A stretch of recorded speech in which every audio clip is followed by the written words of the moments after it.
मैं शेष सैयद हाजिर हूँ इल्म आगही के सफ़र के साथ रेडियो FM 105 पर, और मेरे साथ हमेशा की तरह मौजूद हैं समन सिद्दीकी, एमा मोहसिन और हसन अहमद। इससे पहले कि आज के सफ़र का आगाज़ करें, मैं बताना चाहता हूँ, बल्कि आपको वो पैगाम सुनाना चाहता हूँ नूर आलम साहब का, जो कराची में रहते हैं, मलीर के इलाके में, और पहले दिन से हमारे सफ़र में शामिल हैं। गाहे बगाहे हमें अपने ख्यालात से आगाह करते रहते हैं, बिल्कुल इसी तरह से जिस तरह से डॉक्टर हसन वजीर आयरलैंड से और गौहर ताज अमेरिका से अपने ख्यालात से हमें आगाह करते हैं, और ना सिर्फ ये कि आगाह करते हैं बल्कि हमारे प्रोग्राम में शामिल भी होते रहते हैं। तो लीजिए सुनिए ये पैगाम नूर आलम साहब का। अस्सलाम वालेकुम सर, आपका प्रोग्राम सुना और पहले वाला भी सुना, और लेकिन ये प्रोग्राम सुनते ही मतलब जस्ट मैंने भी सुना और कोशिश की कि फ़ौरन आपको इस पर रिप्लाई दूँ।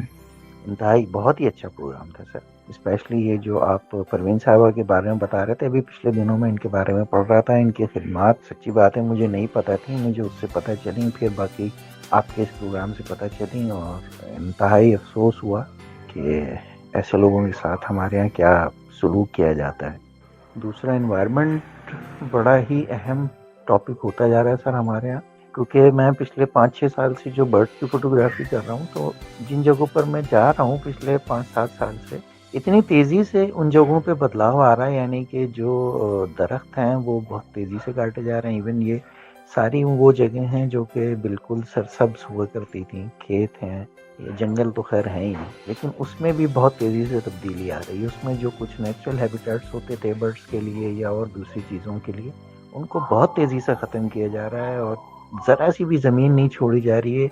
बस ये कि जी यहाँ पे भी ट्रैक्टर चलाओ, हल चलाओ और उगाओ। तो आप यकीन कीजिए कि जो बिल्कुल हमारे यहाँ के रेजिडेंट बर्ड हैं नॉर्मल, जो इतने होते थे कि हम मतलब थक जाते थे उनको फ़ोटोग्राफ कर करके, अब उनकी शक्लें ही नज़र नहीं आती। जाहिर है कि उनके हैबिटेट्स ख़त्म कर रहे हैं बहुत तेज़ी के साथ, दरख्त कट रहे हैं, और तो ये तब्दीली इस हवाले से तो बहुत तेज़ी से हमारे यहाँ बहुत तेज़ी से बढ़ रही है।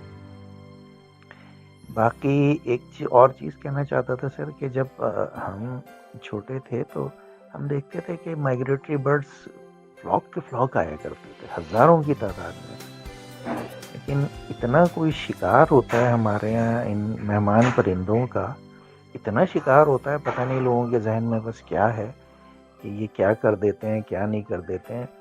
इतना शिकार होने लगा है कि यकीन कीजिए कि आप बेचारे इक्का दुक्का कहीं नज़र आते हैं, बाकी आते भी हैं तो सब शिकार की नज़र हो जाती है। तो बहुत ही अच्छा प्रोग्राम था सर आपका, ये मैं बड़े दिल से कह रहा हूँ, बहुत अच्छा लगा, सुन के मज़ा आया, और ये अवेयरनेस लोगों में आनी चाहिए माहौल के लिए, जो बहुत ज़रूरी है, और मेरा ख्याल है कि इस पर और भी काम हो सकता है। बहुत शुक्रिया सर, थैंक यू, अस्सलाम वालेकुम। बहुत शुक्रिया नूर आलम साहब, आपके ख्यालात से हम आगाह हैं, और हमारी कोशिश ये रहेगी कि इस इल्म आगही के सफ़र में मुसलसल नई मालूमात से हम लोगों को आगाह करते रहें। हमारी कोशिश ये होती है कि लोगों के सवालों का जवाब दें, जिस तरह से सुकरात ने कहा था कि लोगों के सवालात का जवाब देना चाहिए, सवालात करने वाले को तलाश नहीं करना चाहिए। इस तरह से हमारी कोशिश ये होती है कि हम लोगों के जहन में तनकीदी सोच पैदा करें, लोग चीज़ों पर तनकीद करें और उसको समझने की कोशिश करें। इस महीने फरवरी में एक जमैका के बहुत बड़े आर्टिस्ट सिंगर, जिनको उर्दू में शायद गवैया कहा जाता है, बॉब मार्ले पैदा हुए थे। वो एक ज़बरदस्त फ़नकार थे जिन्होंने जमैका के कदीम मौसीकी और अमेरिका के जाज़ मौसीकी को मिलाकर अजीम गाने तख्लीक़ किए।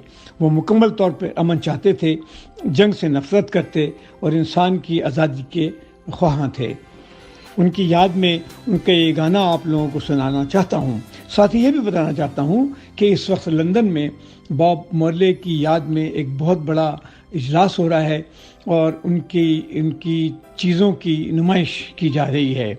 ये जो गाना मैं आपको सुनाने वाला हूँ बहुत मशहूर गाना है, जिसे विंसेंट फोर्ड ने लिखा है, और बॉब मार्ले ने अपने अंदाज से इस गाने को खूब गाया है। और साथ साथ ये भी बताता चलूं कि ये गाना ना सिर्फ के बाब मोल्ले ने गाया है बल्कि और भी बहुत सारे लोगों ने गाया है। तो मैं चाहता हूं कि आप इस गाने को सुने, इसकी मौसीकी से लुत्फ़अंदाज़ हों और इसकी शायरी को समझने की कोशिश करें। बाब मोल्ले।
वक्फे के बाद हम दोबारा हाजिर हैं इल्म आगही के सफ़र के साथ और मेरे साथ मौजूद हैं एमा, हसन और डॉक्टर शेषा।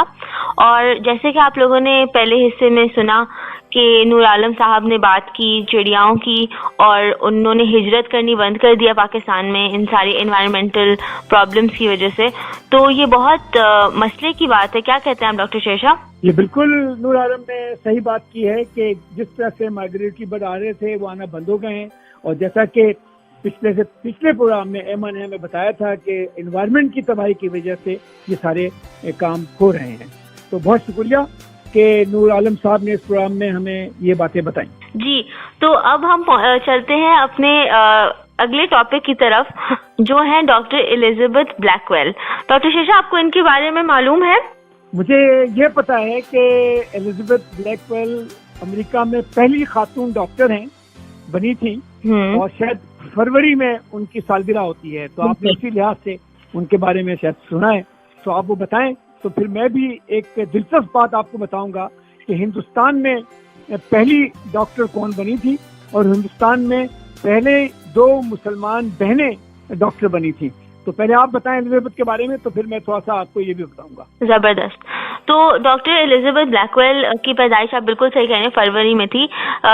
3 फरवरी 1821 को वो पैदा हुई थी, और वो पहली फिजिशियन थी जो अमेरिका के मुल्क में, एक पहली खातून फिजिशियन थी अमेरिका के मुल्क की। अच्छा, इनका ओरिजिन तो बरतानिया का था, लेकिन उन्होंने अपनी जो तालीम थी मेडिसिन की वो अमेरिका में हासिल की, और बहुत सारे उन्होंने मसलों का सामना किया, बहुत मुश्किलात का सामना किया अपने इस काम को करने के लिए। अच्छा, और दूसरा उन्होंने उसके बाद और भी बहुत सारे काम किए खवातीन के लिए, खवातीन को प्रमोट करने के लिए। तो अगर हम इनकी कहानी शुरू करें, तो जब ये स्कूल में पढ़ती थी तो इनके बायोलॉजी टीचर ने एक दफ़ा इनको आंखों की एनाटमी पढ़ाने के लिए, जो बच्चों को पढ़ाई जाती है, एक भैंस की आंख लाए थे। और हमने भी मेरे ख्याल में किया ही होगा स्कूल में, हसन और एमा, आंख का डायसेक्शन। बिल्कुल। तो उनके साथ भी ये हुआ था, और उनको ये बिल्कुल अच्छा नहीं लगा था करना, और उन्होंने कहा डॉक्टर तो मैं कभी भी नहीं बनूंगी। और फिर वो टीचर बन गई। लेकिन फिर ऐसा हुआ कि उनकी एक दोस्त बहुत बीमार पड़ गई, और उस वक्त वो ज़ाहिर खातून डॉक्टर होती नहीं थी, तो उनके एक मर्द डॉक्टर थे, और उन्होंने उनका इलाज किया, लेकिन उनकी वफात पा गई, वो मर गई। और ये बहुत अफसोस इन्होंने किया, और इन्होंने ये सोचा कि शायद अगर इनकी डॉक्टर कोई खातून होती तो वो इनके दुख को ज़्यादा बेहतर समझ सकती होती, और शायद उनकी जान बच जाती। तो उन्होंने कहा कि अब मैं कोशिश करूंगी कि मैं डॉक्टर बन जाऊं, ताकि और ऐसी खवातीन जो इस वजह से मर जाती हैं वो ना मरे। ये इन्होंने टीचर बनने के बाद इन्होंने फैसला किया था? बिल्कुल बिल्कुल ऐसे ही हुआ था।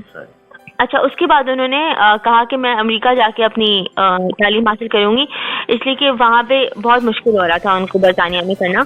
और उन्होंने बहुत सारे मेडिकल कॉलेज में अप्लाई किया, और उनका सिर्फ एक मेडिकल कॉलेज में एडमिशन हुआ। और वो कैसे हुआ मैं आपको बताती हूँ। वो जाके सारे प्रोफेसर से मिलती थी, उन सारे मेडिकल कॉलेजेस के, कि आप मुझे रख लें, और वो बिल्कुल भी तैयार नहीं थे एक खातून को रखने के लिए। और वो ये कहते थे कि इस तरह से तो नहीं हो सकता, क्योंकि हमारे सारे तालिब इल्म मर्द होते हैं, तो हम आपको नहीं रख सकते। आप ऐसा कर लें कि आप डिस्गाइज कर लें, आप मर्द बनने की प्रिटेंड करें, और फिर हम आपको रख लेंगे, ताकि फिर लोगों को मसला नहीं हो कि खातून हमारे बीच पड़ रही हैं। इससे पहले अमेरिका के अंदर खातून कोई डॉक्टर नहीं थी? नहीं, ये पहली थी। जी। तो उन्होंने कहा नहीं, ऐसा तो मैं नहीं करूंगी, मैं मर्द बनने का धोखा तो नहीं करूंगी, मैं खातून हूँ तो मैं खातून बन के डॉक्टर बनूंगी। और इनको सिर्फ एक मेडिकल कॉलेज ने एक्सेप्ट किया था, जिसका नाम था जिनीवा मेडिकल कॉलेज, जिसका आजकल नाम है northern college of medicine, state university of New York upstate, जिसको सुनी अपस्टेट कहते हैं।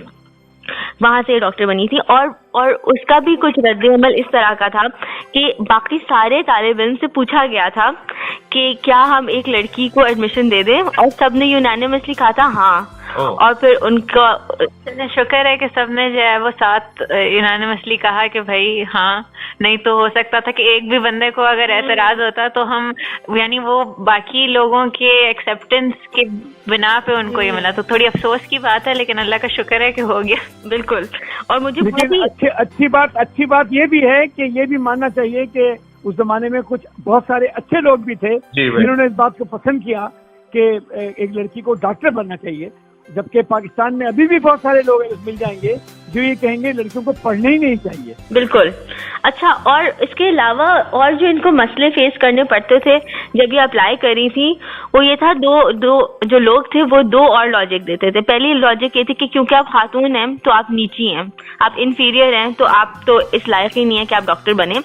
और दूसरा इसका पहलू था वो ये था कि आप आके आप कंपटीशन होंगी, आप शायद बहुत ज्यादा चालाक होंगी, हम नहीं चाहते कि हमारे जो मेल स्टूडेंट्स हैं उनको कोई प्रॉब्लम फेस करनी पड़े आपकी वजह से। मतलब उनको हर्ट ना हो, बेसिकली उनकी फीलिंग्स हर्ट ना हो, इसलिए हम आपको नहीं रख सकते हैं। तो बहुत खुशी हुई हमें कि जेनीवा मेडिकल कॉलेज ने उनको एडमिशन दिया और वो गई। और जब वो पहुंची तो जाहिर है वो एक अकेली खातून थी, तो उनको ये भी नहीं पता था कि दावें कहाँ से मिलती हैं, उनको कुछ भी नहीं पता था वहाँ के बारे में। लेकिन फिर उन्होंने बोला कि मुझे अपना एक नया घर मिल गया जेनीवा मेडिकल कॉलेज में, और लोगों ने उनको बहुत वेलकम किया, उनके फेलो स्टूडेंट्स ने वेलकम किया और प्रोफेसर्स ने वेलकम किया। और फिर वहां से वो डॉक्टर बन के निकली। अपने सेकेंड ईयर या थर्ड ईयर में उन्होंने एक थीसिस लिखी टाइफॉइड फीवर के ऊपर, जो टाइफॉइड की बीमारी होती है, और वो छपी थी बफलो मेडिकल जर्नल में। और ये जो आर्टिकल था वो पहला खातून का लिखा हुआ आर्टिकल छपा था, क्योंकि जाहिर है जब कोई खातून डॉक्टर है ही नहीं तो यही थी, तो इनका पहला होना था। और ये बहुत ही जबरदस्त बात थी, ये 1847 में पब्लिश हुआ था। अच्छा, उसके बाद ये डॉक्टर बन गई और इन्होंने कहा कि मैं अपनी फर्दर ट्रेनिंग बरतानिया में हासिल करूंगी। और जब ये बरतानिया पहुंची तो इनके साथ एक दफा फिर वही सारी चीजें हुई जो पहले हुई थी, और उन्होंने कहा हम आपको अस्पताल में जगह नहीं दे सकते हैं। तो उनको काफी अरसे एक मिडवाइफ बन के काम करना पड़ा जी, लेकिन आगे जाके फिर काफी वो सक्सेसफुल हो गई थी। और उसके अपने मेडिसिन के उसके साथ साथ उनको जाहिर है अपनी जिंदगी में ये अंदाजा हुआ होगा कि खवातीन के लिए आगे बढ़ना और डॉक्टर बनना कितना मुश्किल काम है। तो फिर उन्होंने एक फाउंडेशन बनाई थी जिसका नाम था New York infirmary for women and children, अपनी बहन के साथ। उनकी बहन का नाम था एमिली ब्लैकवेल, जहाँ पे वो लेक्चर्स देती थी खास तौर पे सिर्फ खवातीन को, और इस बात को प्रमोट करती थी कि खवातीन और लड़कियों के लिए तालीम आम होनी चाहिए और उनको पढ़ना चाहिए। तो ये इनके बहुत बड़े क्या कहते हैं, इनकी अचीवमेंट्स थी। और अब एक मेडल है जिसका नाम है एलिजाबेथ ब्लैकवेल मेडल, और वो उन लोगों को मिलता है जो खवातीन की तालीम को प्रमोट करते हैं। और इसके साथ साथ जो GMC का रजिस्टर होता है, जो UK की डॉक्टर्स का रजिस्टर होता है, उस पे भी ये पहली खातून थी। ओह वाह, ये मतलब सबसे पहले। बिल्कुल। जमाने में सर ये तो आपने बहुत अच्छी बातें बताई। समझ में आपको बताऊं हिंदुस्तान में क्या हो रहा था उस वक्त? जी बिल्कुल बताएं। देखें, हिंदुस्तान में जो पहली खातून डॉक्टर बनी उनका नाम था आनंदीबाई गोपाल राव जोशी। उनकी बहुत बचपने में शादी हो गई थी और 14 साल की उम्र में उनका पहला बच्चा पैदा हुआ जो मर गया। उसके बाद उन्होंने बोला कि मुझे डॉक्टर बनना है ताकि बच्चों की मौत को मैं बचा सकूं। उनकी जो शौहर थे उन्होंने उनकी बड़ी मदद की, और उस जमाने में आनंदपाल जोशी साहिबा ने बड़ी हिम्मत की और उन्होंने अमेरिका में और इंग्लैंड में अप्लाई करना शुरू किया कि उनको मेडिकल कॉलेज में दाखिला मिले। तो उनको वुमेन मेडिकल कॉलेज पेंसिल्वानिया में दाखिला दिया गया और वहां से पढ़ करके वो 1885 में डॉक्टर बन करके कोल्हापुर में एल्बर्ट एडवर्ड अस्पताल था, उस किंग एल्बर्ट एडवर्ड हॉस्पिटल में जाकर के उन्होंने काम करना शुरू किया। और जब वो डॉक्टर बनी तो मलका विक्टोरिया ने उनको खत लिखा और उन्होंने जो अपना थीसिस लिखा था उसमें लिखा था कि हिंदुस्तान में बच्चों की पैदाइश। तो ये इनकी बड़ी दिलचस्प किस्सा था, लेकिन अफसोस ये है कि उनको आने के थोड़े दिनों के बाद ही टीबी हो गई थी और टीबी के इलाज के लिए वापस अमेरिका आई और न्यूयॉर्क में इनका इंतकाल हो गया और ये न्यूयॉर्क में ही दफन है। अच्छा, आप लोगों को मैं बड़ी दिलचस्प बात बताऊं कि जब ये देख रहा था तो मैंने एक बड़ी दिलचस्प बात देखी कि हिंदुस्तान में एक साहब थे, उनका नाम था घिष्टी लाल अग्रवाल। ये 1867 में पैदा हुए थे और ये इस जमाने में सब लोगों को अरबी और फारसी पढ़नी पड़ती थी। तो घिष्टी लाल साहब जब अरबी और फारसी पढ़ रहे थे तो अपने फारसी और अरबी के उस्ताद से इतने मुतासिर हुए कि उन्होंने इस्लाम कबूल कर लिया और उनका नाम रखा गया मोहम्मद याकूब। और मोहम्मद याकूब साहब की 2 बेटियां थी, एक का नाम था उम्तल राकिब और दूसरा का नाम था उम्मुल कंसूम। ये दोनों बहनों ने फैसला किया कि इन्हें डॉक्टर बनना है। आप और इनके जो याकूब साहब थे इन्होंने बड़ी इनकी मदद की। फिर ये लोग इन्होंने Saint John girls high school Agra में तालीम हासिल की और फिर आगरा में ही आगरा मेडिकल स्कूल में 1916 में दाखिला लिया और आगरा मेडिकल स्कूल अभी भी कायम है, उसका नाम अब सरोजिनी नायडू मेडिकल स्कूल हो गया है। और ये दोनों बहनें वहाँ डॉक्टर बनी। डॉक्टर बनने के बाद 1920 में आगरा में काम करती रही, और जब ये पाकिस्तान बना तो ये पाकिस्तान आ गई। तो ये जो उम्तुल राकिब थी, इनका नाम बाद में शादी के बाद उम्तुल राकिब सिद्दीकी हो गया, और ये कराची आ गई, और कराची में आकर के खारादर में जो मैटरनिटी होम है वहाँ काम किया इन्होंने, और उसके बाद इनका कराची में ही इंतकाल हो गया। जो दूसरी बहन थी वो बरेली और आगरा में काम करती रही, और पाकिस्तान बनने के बाद वो भी पाकिस्तान आई, लेकिन वो चली गई लाड़काना, और लाड़काना में उनकी शादी भी एक डॉक्टर से ही हुई थी। वो दोनों लाड़काना में एज ए फैमिली फिजिशियन काम करते रहे, और वही लाड़काना में ही उनका इंतकाल 1973 में हुआ। तो मैं हैरान हो रहा था कि उस जमाने में दो मुसलमान लड़की बहनों ने फैसला किया, और उनके वालिद मोहम्मद याकूब साहब ने इनकी बड़ी मदद की, और वो दोनों की दोनों डॉक्टर बन गई। और इस सिलसिले में जब मैं देख रहा था तो एक और खातून थी रकम बाई, वो आनंद गोपाल के बाद दूसरी हिंदुस्तान की डॉक्टर थी। और बांग्लादेश में एक खातून थी जहरा बेगम काजी, उन्होंने भी बड़ी मेहनत करके 1935 में MBBS की डिग्री हासिल की थी। तो कहने का मतलब ये है कि न सिर्फ ये कि जैसा कि समन आपने बताया कि इंग्लिस्तान में मुश्किल थी और अमेरिका में मुश्किल थी, लेकिन जो इंडिया था, सब कॉन्टिनेंट इंडिया, यहाँ पर लड़कियों ने तालीम की हिम्मत की थी और तालीम हासिल करके आगे बढ़ रही थी। अब अफसोस इस बात का है कि पाकिस्तान में लड़कियों की बुनियादी तालीम पे बड़ी पाबंदियां हैं, और 60% से ज्यादा लड़कियां स्कूल नहीं जा सकती। क्या कहती हैं आप?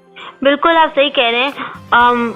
वहाँ पे देखिए डॉक्टर एलिजाबेथ ब्लैकवेल ने ये बात करनी शुरू की थी कि लड़कियों की तालीम आम करनी बहुत ज़रूरी है, वरना आपका मुल्क आगे नहीं बढ़ सकता है।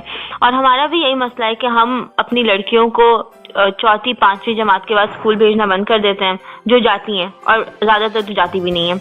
तो ये बहुत बड़ा मसला है। जब तक लड़कियां आगे नहीं बढ़ेंगी हमारा क्या होगा? इसमें असल में सबसे बड़ा प्रॉब्लम जो है एक तो माइंडसेट का है, खासतौर पे हमारी एनवायरनमेंट और हमारे कल्चर के अंदर।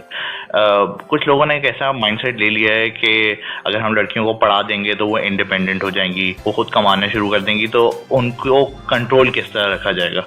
ये एक बहुत बड़ा एक अजीब सा डायलेमा है जिसके अंदर बहुत सारे लोग जो हैं मुब्तला हैं, और उसको इन्होंने रिलीजियस और कल्चर और सारे नाम दिए हुए हैं, जिसकी वजह से वो एक तरह से अपने आप को एक इस चीज़ में बंद करके जो है ना, और अपनी थॉट प्रोसेस जो है रोक के वो बैठे हुए हैं, और वो ना बच्चियों को पढ़ने देते हैं और ना ही आगे बढ़ने देते हैं, क्योंकि उनका सिर्फ मानना है, वो देखते भी हैं कि एक तरह से हमारी जो सोसाइटी है वो इतनी मेल डोमिनेंट है। हमारी सोसाइटी के अंदर जो है हर चीज़ जो है वो मर्दों के लिए दस्तयाब है, औरतों के लिए इतनी दस्तयाब नहीं है। तो इस तरीके से जो है इसी में एक दिलचस्प बात है कि खासतौर पे आप हेल्थ केयर के शोबे में अगर देखें, सिर्फ डॉक्टर नहीं, नर्स, मिडवाइफ, सब में उसमें यह होता है कि हम जो भी, चाहे गांव का भी बंदा है, वो अगर एक औरत पेशेंट उसकी जा रही हो, औरत एक मरीजा जा रही हो, वो हमेशा चाहेगी कि उसका हेल्थ केयर वर्कर जो है वो भी एक औरत ही हो। लेकिन अपने बच्चों को वो नहीं पढ़ाए, अपनी बेटियों को वो नहीं पढ़ाएंगे। हाँ, तो इसीलिए और जरूरी नहीं है कि हमारे हेल्थ केयर के शोबे में मजीद औरतें आए। बिल्कुल बिल्कुल, आप बिल्कुल सही कह रही हैं अम्मा। और इसी के साथ हमारे वक्फे का वक्त हो गया और हम वापस हाजिर होते हैं इल्म आगही के सफर के साथ इस छोटे से वक्फे के बाद।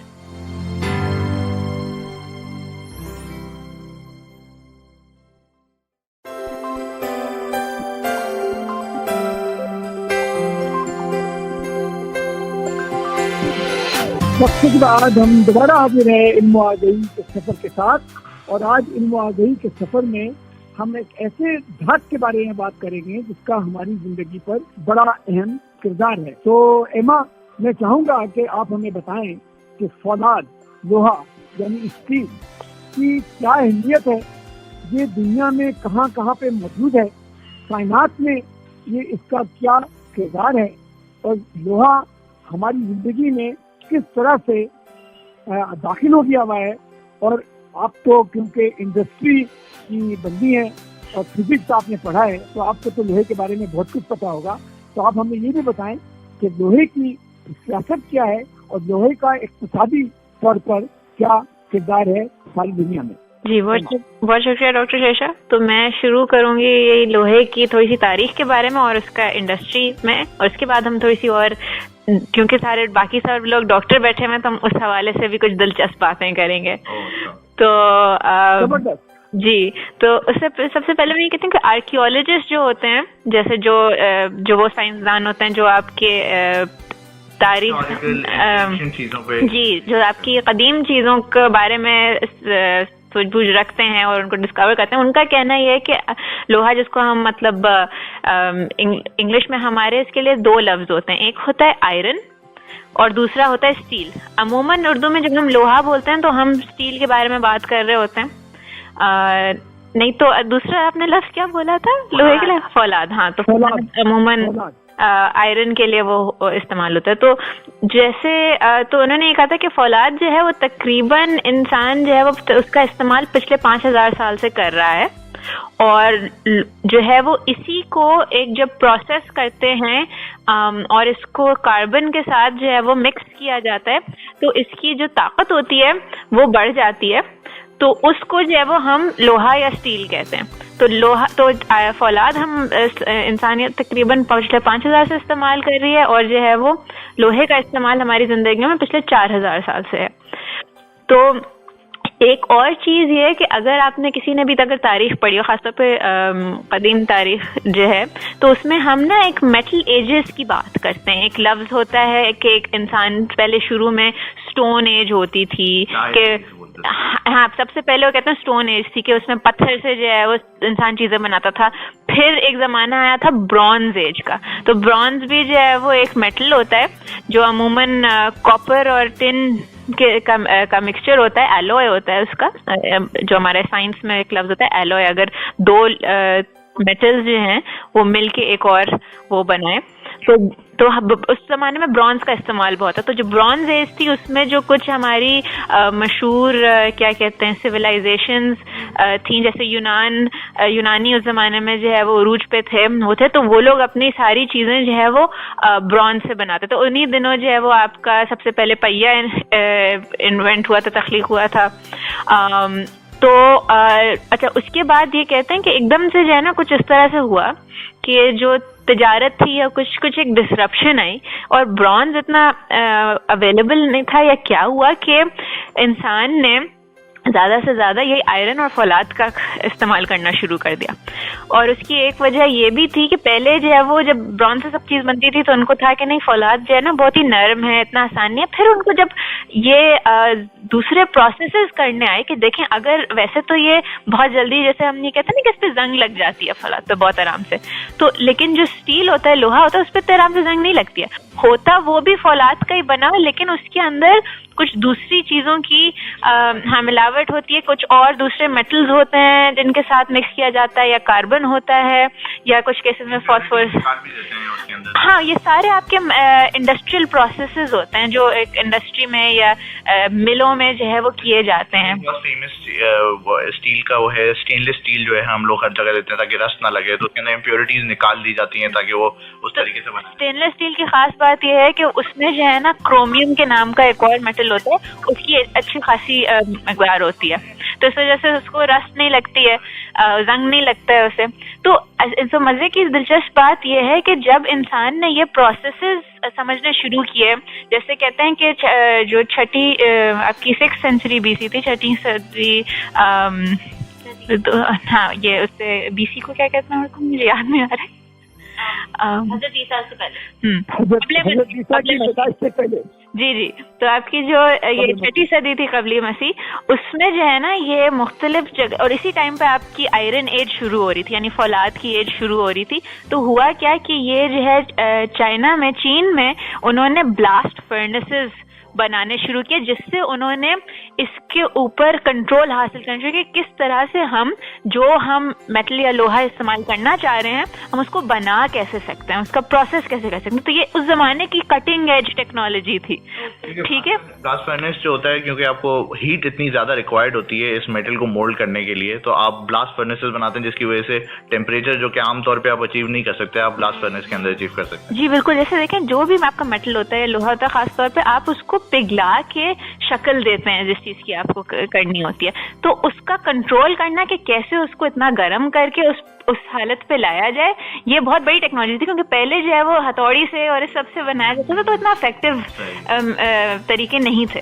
और वहाँ आपने बात की कि लोहे को पिघलाना, तो हमारे पास कराची से थोड़ा बाहर ही एक स्टील मिल है, तो मुझे नहीं पता आप लोग गए हैं कि नहीं, लेकिन मैं स्टील मिल गई हुई हूँ। मैंने पिघला हुआ लोहा, और उन्होंने हमें पूरा दिखाया था कि लोहे को कैसे पिघलाते हैं और उसकी अलग अलग चीजें बनाते हैं।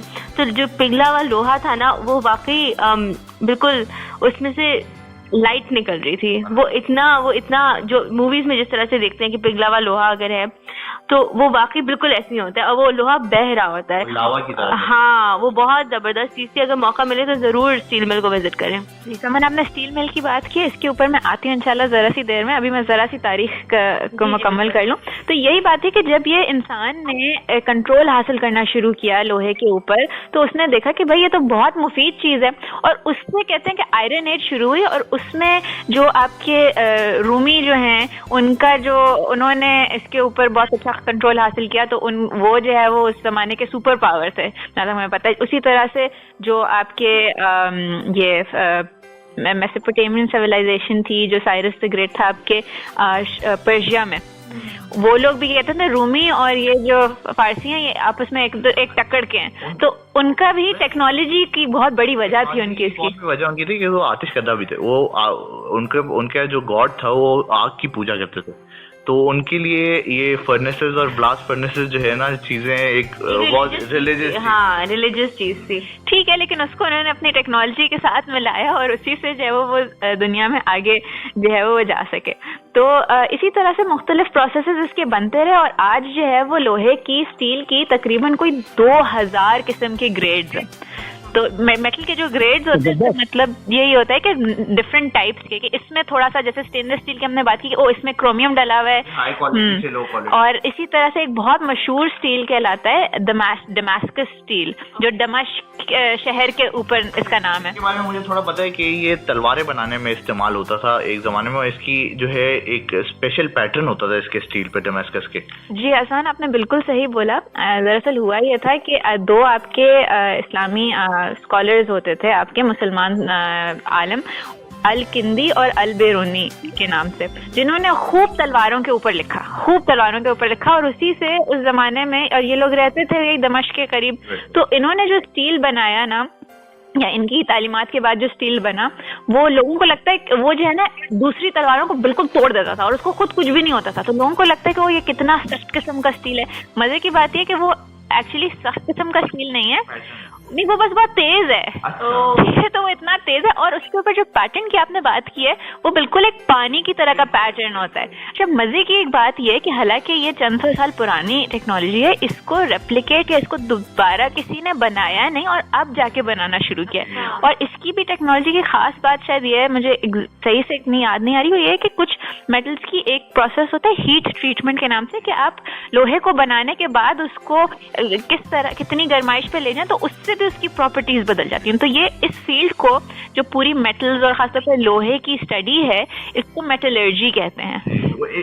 एक असल में ये बोलते भी थे, और बोलते थे तलवार बनाने के अंदर जो है ना ये दो प्रोसेसेस यूज होते हैं, कि आप हीट करते हैं और फिर उसको कोल्ड करते हैं, और फिर उसको उस लोहे को ठोकते हैं, और जितना आप जो है ये हीट कोल्ड का प्रोसेस करते हैं उतना ज्यादा लोहा मजबूत होता है, तो क्योंकि वो एक्सपैंड होता है और कॉन्ट्रैक्ट होता है। लेकिन और जिस तरह अगर ये प्रोसेस सही तरह नहीं किया जाए तो तलवारें जो है एक जमाने में इतनी वीक बनती थी कि वो आराम से टूट जाती थी, पूरा सॉलिड ऐसा होता था जैसे कांच की तरह टूट जाना। तो इस वजह से जो है ना ये प्रोसेस में भी, तो ये सारे मुख्तलिफ प्रोसेस हैं, उनकी हर किसी की मुख्तलिफ एप्लीकेशन है। तो अभी एक दफा हम बात करें कि स्टील और ये फौलाद और लोहा, ये इसकी अहमियत है क्या। तो अगर आप देखें हर जगह, आप जहाँ पे भी आपकी किसी चीज पे नजर पड़े उसके अंदर लोहा का इस्तेमाल है। आपकी गाड़ियाँ, आपकी जो है वो हमारे घर के अंदर, हमें तो लगता है कि भाई हम तो कंक्रीट के उसमें, सीमेंट के उसमें रहते हैं, लेकिन अगर आपने कभी घर बनते हुए देखा है तो उसमें शदीद मतलब हाँ सरिया सारे आपके जो है वो लोहे के बनते हैं। तो उसके बगैर तो जो और ये एक और बात भी ऐड करूं कि खास तौर पे ये 1950s के बाद जब इंडस्ट्रियल रेवोल्यूशन आई पूरी दुनिया के अंदर और पूरा इंडस्ट्रीज जो हैं वो सेटअप हुई और हर जगह जो है ना मैसिव किस्म की कंस्ट्रक्शन हो, चाहे ऑटोमोबाइल हो, हर चीज़ जो है सेटअप हो रही थी। तो ये 1950s के बाद खास तौर पे दूसरी जंग अजीम के बाद जब इनके पास ये टेक्नोलॉजीज भी अवेलेबल थी तो उस टाइम पे जो है ना इसका मैसिव बूम हुआ था। क्योंकि उससे आपने बात की, मैं आपको बताती हूँ, शायद आप लोगों ने एंड्रू कार्नेगी का जो है वो नाम सुना होगा। तो एंड्रू कार्नेगी जो है वो अमेरिकी एक बहुत मशहूर बिलियनर थे और इन्वेस्टर थे। तो उन्होंने स्टील इंडस्ट्री में इन्वेस्ट किया था जिस वक्त अमेरिका में बहुत वो हो रही थी। और 1901 में, मतलब 1901 में जो है वो जो यूएस स्टील ऑर्गेनाइजेशन थी वो सबसे पहली कंपनी थी जिसने $1 बिलियन क्रॉस कर लिया था स्टॉक मार्केट में। $1 बिलियन 122 साल पहले उसकी बहुत कीमत होती थी और इसी तरह से एंड्रू कार्नेगी बिलियनर बन गए थे। तो उसके अलावा अभी भी कहते हैं कि 2019 में जो स्टील इंडस्ट्री की वैल्यू थी वो थी $290 बिलियन यानी $290 बिलियन। और कहते हैं कि 2028 तक ये शायद $1.4 ट्रिलियन हो जाए सिर्फ स्टील इंडस्ट्री। और इसकी वजह यह है कि स्टील हर चीज में इस्तेमाल है। आपने जहाज बनाना है, आपको लोहा चाहिए। आपने जो है वो गाड़ी बनानी है, आपको लोहा चाहिए। साइकिल तक में लोहा होता है। तो इसीलिए समझ लो आपने स्टील मिल की बात की थी। आप ये बोलेंगे प्रोस्थेटिक जो डिवाइसेस होती है, जो टांग जैसे खासतौर पर ऑर्थोपीडिक मेडिसिन के अंदर यूज होती है, आपके टांग को जोड़ने के लिए, टूटी हुई बोन्स को जोड़ने के लिए स्क्रूज और मेटल यूज होता है। वो भी प्योर किस्म का एक मेटल होता है जो कि हाई ग्रेड मेटल होता है, जो कि बायोप्रोस्थेटिक्स के अंदर इस्तेमाल किया जाता है। तो वो भी अच्छी बात है। जी बिल्कुल सही बोला आपने हसन, क्योंकि देखें अभी ये है कि आपको पता है कि जो 2/3 है, मतलब 2/3 आयरन ओर जो आपका पत्थर होता है जिससे आयरन बनता है, फौलाद बनता है और फिर लोहा बनता है, वो जो है वो चाइना ले लेता है। ठीक है। और आधा जो स्टील की प्रोडक्शन है दुनिया की वो चाइना में बनी और सबसे ज्यादा डेवलपमेंट और प्रोडक्शन भी वैसे इन जनरल चाइना में हो रही है। और इससे ये होता है कि अभी जो समन आपने स्टील मिल की बात की और स्टील मिल का हमारा बहुत जो डिबेट चल रहा होता है, तो इसलिए पाकिस्तान के लिए या किसी भी मुल्क को जो जिसने डेवलपमेंट करनी है, जिसने तरक्की करनी है और शहर बनाने हैं, ब्रिज बनाना है, गाड़ियां बनानी है या इवन स्पेसशिप बनानी है, सैटेलाइट बनानी है, उसके लिए शदीद जरूरी है कि उसके अपने स्टील के मिल हों और वो अपनी स्टील प्रोडक्शन खुद करे, ताकि जो है वो उसको बाहर से सिर्फ रॉ मटेरियल एक्सपोर्ट करना हो और हाँ, और दूसरे ऊपर की डिपेंडेंस ना हो, वो खुद जो है वो लोहा बना सके सरियों के लिए, गाड़ियों के लिए, जिस चीज के लिए भी। बहुत शुक्रिया एमा, आपने तो बहुत तफसील में बताया कि आयरन की क्या हमारे लिए अहमियत है। और इसी के साथ हमारे एक और वक्फे का वक्त हो रहा है, तो हम दोबारा हाजिर होते हैं इल्म आगाही के सफर के साथ इस वक्फे के बाद।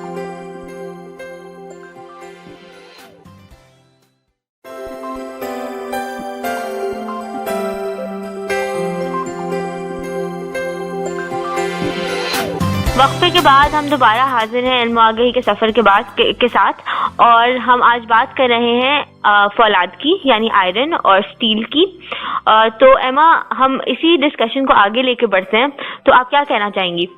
मैं ही कह रही थी कि अभी तो हमने उसकी बात की कि हमारी जो मतलब जिस्म से बाहर की जो जिंदगी है उसमें जो है वो फौलाद की क्या अहमियत है, कि हमें जिस चीज के ऊपर भी हम देखें, मतलब हमारा लैपटॉप या फोन भी देखें, उसमें भी एक उसका रोल होता है। लेकिन बड़ी बड़ी चीजों में तो बहुत होता है कि आपके सरिया इसका बनता है, आपकी गाड़ी इसकी बनती है।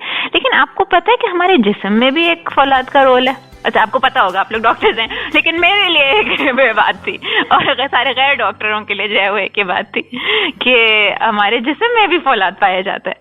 लेकिन एक मूवी देखी थी जो कि आजकल एक एक्स-मैन के नाम से ये फिक्शनल मूवी जो है वो बड़ी सुपर हीरो मूवी है और उसके अंदर एक कैरेक्टर होता था मैग्नीटो के नाम से, और वो जो है क्योंकि वो उसकी ताकत ये होती थी कि वो आयरन को खींचता था, तो वो क्या करता था कि वो लोगों की बॉडी से भी आयरन निकाल देता था। तो उसको उसके पास अगर कोई जा रहा होता था तो मेक श्योर करता था कि मेरी आयरन के लेवल कम हो। तो इसका क्या मतलब होता है कि जिस्म में आयरन के लेवल के बारे में आप लोग में से कोई मुझे जैसा बता सकता है इसके बारे में? अच्छा, आयरन मैं आपको दिलचस्प बात बताऊं कि हर इंसान के जिस्म में आयरन होता है, और मैंने कहीं पढ़ा था कि एक इंसान के जिस्म में इतना आयरन होता है कि उसको निकाला जाए तो 6 बड़ी बड़ी कीलें बनाई जा सकती हैं।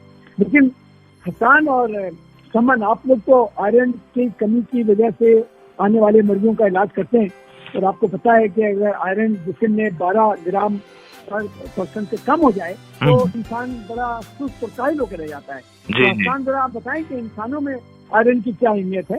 अच्छा, आयरन जो है बेसिकली हमारे बॉडी के अंदर एक मॉलिक्यूल है और उसको हम बोलते हैं हीमोग्लोबिन।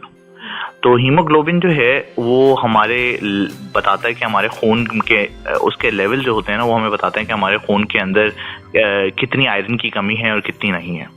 तो क्योंकि आयरन का जो मॉलिक्यूल है वो हीमोग्लोबिन के साथ जाके अटैच होता है और वो जो है हमारे खून के अंदर ऑक्सीजन की जो कैपेसिटी है वो कंट्रोल करता है। क्योंकि हमारे खून का सिर्फ एक काम है बॉडी के अंदर कि जब हम सांस लेते हैं तो हमारी सांस के अंदर ऑक्सीजन आती है और ऑक्सीजन हमारे फेफड़ों के अंदर जो है खून के साथ आके मिक्स हो जाती है और वही ऑक्सीजन जो है हमारे पूरे आज़ाओं में जाती है और जो हमारे आज़ा जो हैं वो कार्बन डाइऑक्साइड बाहर निकालते हैं और उसकी जगह ऑक्सीजन वो ले लेते हैं खून से।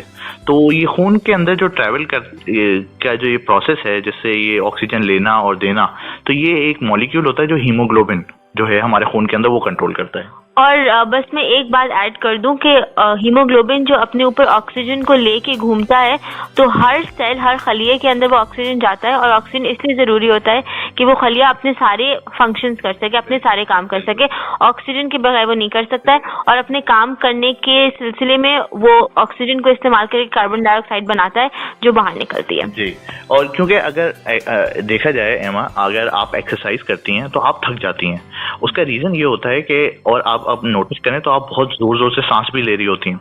उसका रीजन ये होता है कि आप जो है आपकी आज़ा और आपके मसल्स को जो है वो बहुत ऑक्सीजन रिक्वायर्ड होती है, क्योंकि हमारे बॉडी का फंक्शन ही ये है कि हमारा बेसिक यूनिट ऑफ लाइफ जिसको बोलते हैं हम ऑक्सीजन बोलते हैं। क्यों अर्थ के ऊपर जिंदगी है, क्यों साइंसदान जो है वो हर सैयारे पे ऑक्सीजन की तलाश में है वो और पानी की तलाश में, क्योंकि पानी की का फॉर्मूला ही H2O है जिसके अंदर 2 हाइड्रोजन और 1 ऑक्सीजन इन्वॉल्व है।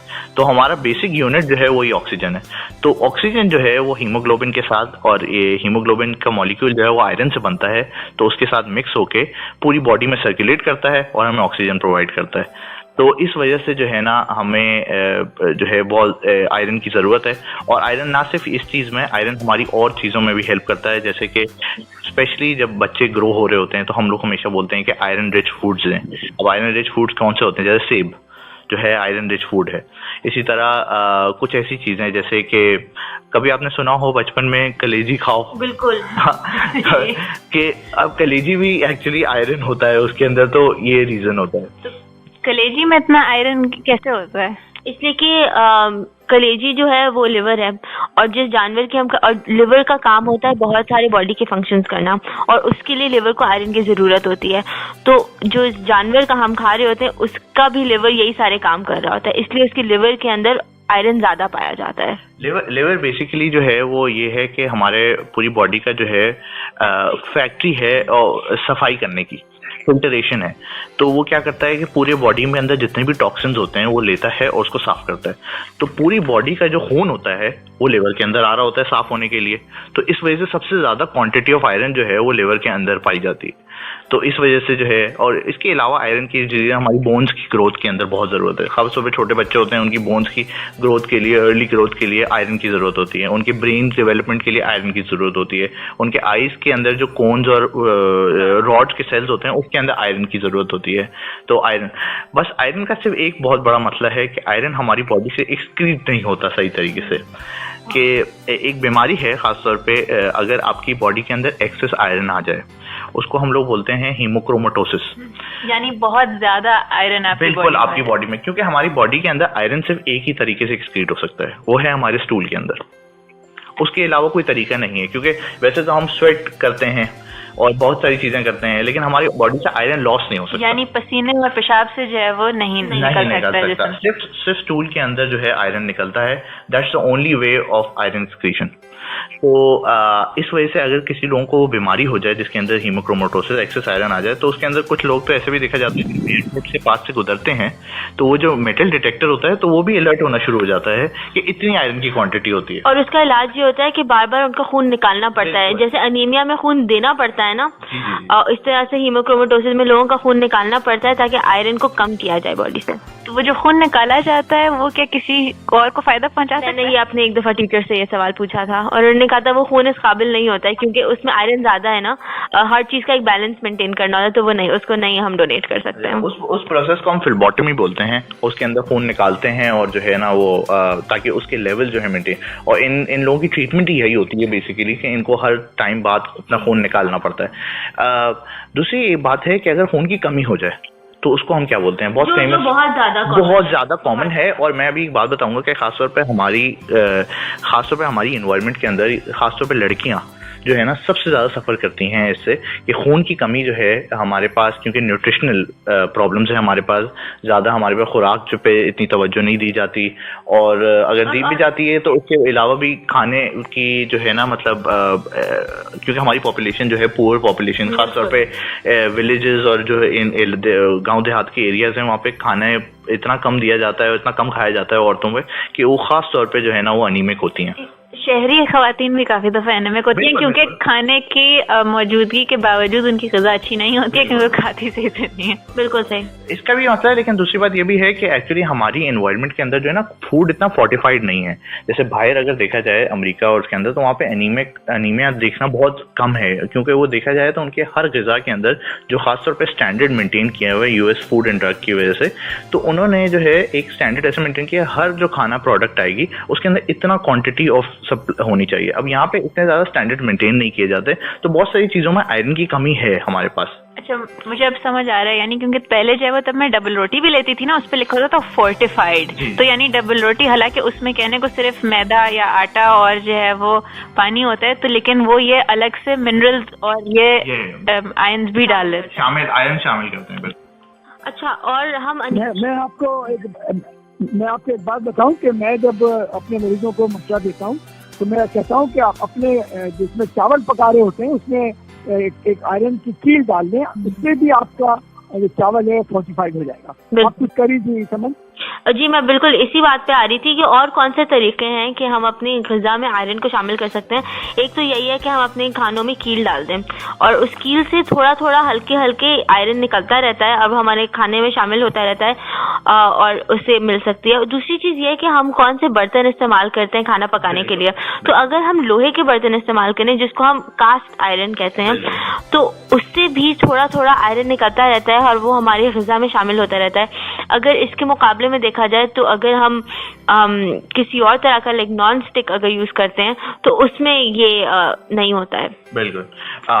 दूसरी बात ये भी है कि इसके पास जो है ना, इसकी वजह से बहुत स्पेसिफिक सिम्टम्स होते हैं, खासतौर पे आमतौर पे जो है स्कूल गोइंग गर्ल्स जितनी भी होती हैं लड़कियां, वो जो हैं अभी उनको पता इस तरह चलता है कि, और ये बहुत कॉमन देखने में आया है कि जब वो खासतौर पे जो उनका पीटी पीरियड होता है जिसके अंदर वो फिजिकल थेरेपी कर रही होती हैं, तो वो जब भागती हैं तो उनको एक्सट्रीम स्ट्रेस और जो है ना ब्रेथलेसनेस होती है, और ये सबसे इंपॉर्टेंट चीज़ है, सबसे कॉमन साइन जो है अनीमिया का, खून की कमी का, यही होता है। और उसको खून की कमी बोलते हैं बेसिकली क्योंकि उसके अंदर वो न्यूट्रिशनल अनीमिया होता है। बहुत सारे अनीमिया की बहुत सारी किस्मों में अनीमिया और चीज़ों की वजह से भी हो सकता है कि आपकी बॉडी के अंदर या आपके खून बनाने की जो आप खून बॉडी जो है आपकी बना ही नहीं पा रही है, उस तरह का अनीमिया भी होता है। लेकिन जिस स्पेसिफिक अनीमिया जो आयरन की आप बात कर रही थी उसको हम बोलते हैं न्यूट्रिशनल अनीमिया, मतलब कि आपकी खुराक में आयरन की कमी की वजह से अनीमिया हो रहा है आपका, और उसके वजह से जो सिम्टम्स होते हैं वो यही होता है कि आपका सांस चढ़ रहा होता है, आप एक्टिव नहीं होते। उसका रीजन भी बिल्कुल वही है, जैसे कि एक्सरसाइज करते हुए आपकी बॉडी को इनफ ऑक्सीजन नहीं मिल रही, और वो इनफ ऑक्सीजन इसलिए नहीं मिल रही क्योंकि आपकी बॉडी में इनफ आयरन नहीं है ताकि वो ऑक्सीजन को खींच के बाकी अज़ाओं तक पहुंचा सके। तो ये सबसे बहुत कॉमन सिम्टम है जिसकी वजह से वीकनेस होती है, जिसकी वजह से आपकी जो है ना फटीग, आपको लगता है कि जो है ना बदन टूट रहा है और आप इतने ज्यादा वो नहीं होते एनर्जेटिक जैसे, और बेहोश भी हो जाते हैं। बिल्कुल बिल्कुल, एब्सोल्युटली, बहुत कॉमन है एक्चुअली, खासतौर पर लड़कियों में तो मैंने बहुत देखा है कि बेहोश हो जाती हैं, और जो है और कुछ और भी डिफरेंट और वजूहात भी हैं। जिनकी वजह से जो है ना, अब खास तौर पे ये सबसे बड़ा फैक्टर जो है ना आजकल चाइल्ड बर्थ के दौरान होता है, क्योंकि सबसे ज़्यादा चांसेस होते हैं ब्लड लॉस के ड्यूरिंग चाइल्ड बर्थ। और जो है उस टाइम के दौरान अगर आपकी औरत जो है, और ख़ास तौर पे ये डॉक्टर शेषा भी हमें अच्छी तरह के बता सकते हैं इस बारे में, लेकिन जो मैंने देखा है वो इस जो डेथ मैटरनल डेथ से होती हैं खासतौर पर पाकिस्तान हमारे रीजन के अंदर, वो ये हैं क्योंकि हमारी औरतें न्यूट्रिशनली जो है केपेबल नहीं होती, उनका आयरन लेवल और उनका ब्लड लेवल इतना अच्छा नहीं होता, जिसकी वजह से न्यूट्रिशन की कमी की वजह से जब ब्लड लॉस होता है तो उनकी सबसे ज़्यादा डेथ ही इसी वजह से होती है कि वो कोप ही नहीं कर सकती। क्योंकि अगर देखा जाए तो ब्लड लॉस तो हर प्रेगनेंसी के अंदर हो रहा था। अमेरिका के अंदर अगर किसी औरत का हीमोग्लोबिन 12 है और पाकिस्तान के अंदर एवरेज किसी औरत का हीमोग्लोबिन 9 है, तो जब ब्लड लॉस होगा तो उनका लॉस होगा, लेकिन वो फिर भी सर्वाइव कर जाएंगी। लेकिन यहाँ पे सर्वाइव करना थोड़ा मुश्किल है। मेरे 2 सवाल हैं। एक तो नॉर्मल लेवल क्या है मुझे नहीं मालूम सही से, और कम क्या होता है, ज्यादा क्या होता है, होना क्या चाहिए एक औरत का, और उसके अलावा अगर एक हमला औरत है तो उसको अपनी ग़िज़ा में किन चीज़ों का ख्याल रखना चाहिए ताकि उसको ये डेफिशिएंसी ना हो। अच्छा, नॉर्मल हीमोग्लोबिन लेवल जो है वो है 12 to 16। अब ये 12 to 16 मैंने बोला तो इसका मतलब है मर्द और औरतों में डिस्क्रिपेंसी है। अब अगर मर्द है तो उसका 12 to 16 होना चाहिए और औरत है जो 12 to 14 होना चाहिए। इस तरह के जो है ना वो क्योंकि मर्दों में थोड़ा सा ज़्यादा आयरन होता है, तो इस तरीके से जो है ना ये वेरिएशन है। डॉक्टर शेषा आप कुछ बोल रहे थे? नहीं आप बोले, आप बता रहे थे।